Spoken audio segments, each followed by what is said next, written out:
बिस्मिल्लाहिर्रहमानिर्रहीम। अस्सलाम वालेकुम नाज़रीन, पाकिस्तान से कुछ ताज़ा तरीन और अहम तरीन खबरों के साथ मैं आपकी खिदमत में हाज़िर हूँ।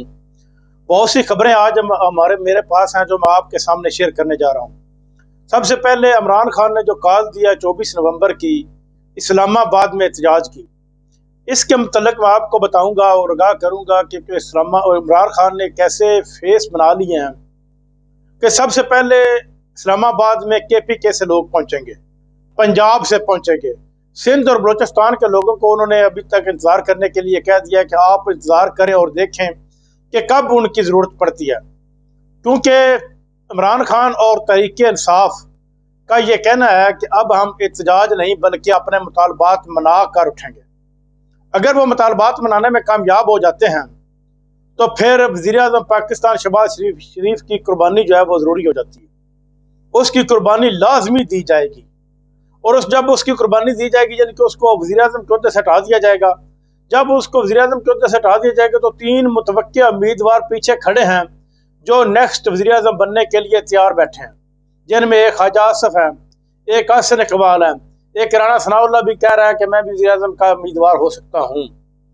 यानी कि इस तरह ये कुर्बानी मुमकिन भी है, क्योंकि एहतजाज का कामयाब होना इस वक्त 95% है, क्योंकि अवाम ने अपने हक के लिए निकला है।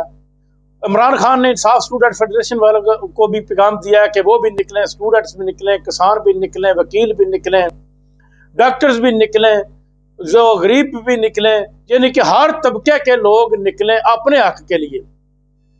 अगर वो नहीं निकलते तो अगले 10 साल तक पाकिस्तान के ऊपर एक गैर एलानिया मार्शल लॉ नाफिज कर दिया गया, क्योंकि 10 साल तक चीफ ऑफ आर्मी स्टाफ रहेगा और जो हमारा चीफ ऑफ आर्मी स्टाफ या इसकी जो मौजूदा एस्टेब्लिशमेंट है वो इस मौजूदा हुकूमत के साथ मुकम्मल गठजोड़ में है।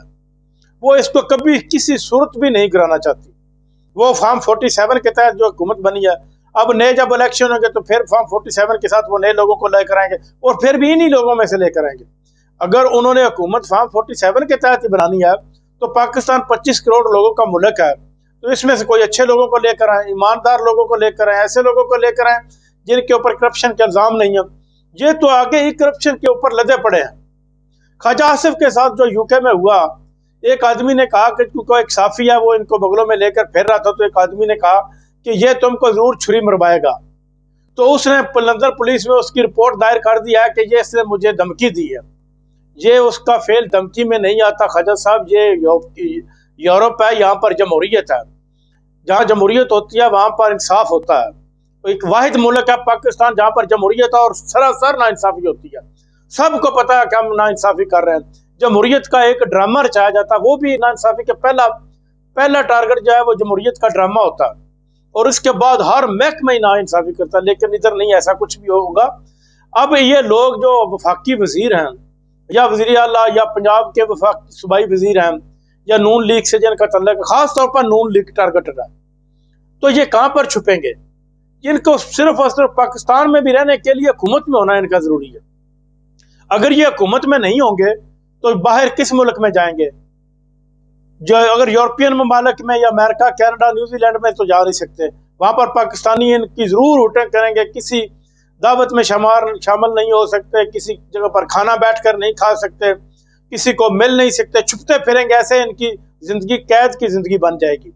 और इसके अलावा अगर चाइना में चले जाएं या ऐसे मुल्कों में चले जाएं जहाँ पर बादशाह था, सऊदी अरब, दुबई, मस्कत वगैरह, लेकिन इन मुल्कों में ये जाएंगे नहीं, क्योंकि यूरोपियन ममालिक और मगरबी ममालिक में इन्होंने जदादें पहले ही बना रखी हैं, औलादें पहले ही भेज दी हैं, औलादें इनकी वहाँ पर पढ़ रही हैं, जदादें इनकी वहाँ पर आई है। हमेशा कोशिश करेंगे कि किसी न किसी शक्ल में मगरबी ममालिक में शिफ्ट हों, लेकिन मगरबी ममालिक में ज़मीन इनके ऊपर तंग कर दी जाएगी।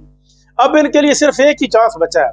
पाकिस्तान में भी किसी ना शादी के ऊपर जाते हैं ना किसी गमी के ऊपर जाते हैं, अगर जाते हैं तो इनके साथ बेताशा प्रोटोकॉल वगैरह होता है, पुलिस की गाड़ियाँ, एजेंसी की गाड़ियाँ इनके आगे पीछे होती हैं और फिर जाकर ये किसी को अटेंड करते हैं। वोट के जरिए तो बने नहीं, वोटों का इनको लालच ही नहीं रहा क्या हमने वोट लेने, अगली दफा वोट लेने, वोट इन्होंने लेने ही नहीं। अब आ जाता है मरियम नवाज या पंजाब ने जो किसानों के साथ कर रहे हैं। किसानों के साथ एक और जुल्म किया जा रहा है कि किसानों के ऊपर टैक्स लगाया जा रहा है। जिसकी आमदन 12 लाख रुपया है उसके ऊपर 10,000, जिसकी आमदन 20 लाख रुपया है उसके ऊपर 25,000 रुपया, यानी कि अगर वो टैक्स नहीं देता तो उनको पकड़कर जेल में डाला जाएगा। और ये टैक्स कौन लगाएगा? माल पटवारी लगाएगा या नहरी पटवारी लगाएगा या और सरकारी मुलाजिम लगाएंगे? तो और अब उनके लिए जिस तरह 9 मई खुल गया था ना पुलिस वालों के लिए, को जिसको पकड़ते थे कि आपके ऊपर 9 मई का मुकदमा चलाना है, वगैरह इतने लाख रुपया दो, तो वो पैसे देकर जान छुड़वाता था। जिनके करप्शन के नए से नए दरवाजे खोल रहे हैं। ये अब पंजाब में करप्शन का एक बहुत बड़ा दरवाजा खुल जाएगा। सरकारी मुलाजिम आएंगे, किसानों को कहेंगे कि आपकी आमदन जो है वो इससे ज्यादा है, तो वो कहेगा नहीं मेरी कम है, तो वो उससे पैसे लेंगे। किसानों के ऊपर पहले ही जुल्म के पहाड़ टूट चुके हैं। उनकी गंदम नहीं फरोख्त हो रही, धान को कोई चावल की फसल को किसी किस्म का कोई रेट नहीं है। अब आलू की फसल आ रही है, आलू को कोई नहीं पूछेगा। तो वो पहले ही किस्म परसी की जिंदगी बसर कर रहे हैं। पाकिस्तान में इस वक्त 67% लोग ऐसे हैं जो डायरेक्टली या इनडायरेक्टली वो ज़राअत के साथ मुंसलिक है। अगर उनके ऊपर भी जरूर, पाकिस्तान की एक बहुत बड़ी इंडस्ट्री थी जिसको तो बचाना था, जिसको कामयाब करना था। अगर ज़राअत को ये कामयाब कर जाता तो पाकिस्तान में मजीद इंडस्ट्री की शायद जरूरत भी ना पड़ती। इतनी बड़ी इंडस्ट्री है, ये बहुत बड़ी इंडस्ट्री है पाकिस्तान की।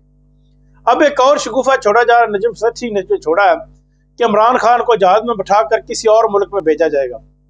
ऐसा तो पहले भी कई दफा हुकूमत ने सोचा है, लेकिन इमरान खान खुद नहीं जाएंगे।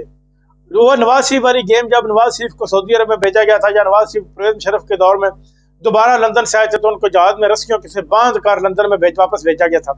ऐसा नहीं होगा, क्योंकि इमरान खान को पहली गल है कि सऊदी अरब ने मांगा था और नवाज शरीफ को, और नवाज शरीफ ने खुद डिमांड किया था कि मैं सऊदी अरब चला जाता हूँ। इमरान खान को ना तो किसी मुल्क ने मांगा है और ना ही उसने डिमांड किया है। वो पाकिस्तान में रहेगा और उस वक्त तक रहेगा जब तक उसकी जिंदगी है, और इस निज़ाम के खिलाफ वो फाइट करता रहेगा। देखें अब आगे क्या होता है। अब तक के लिए इतना ही, अपना ख्याल रखिएगा। अल्लाह ने के बाद।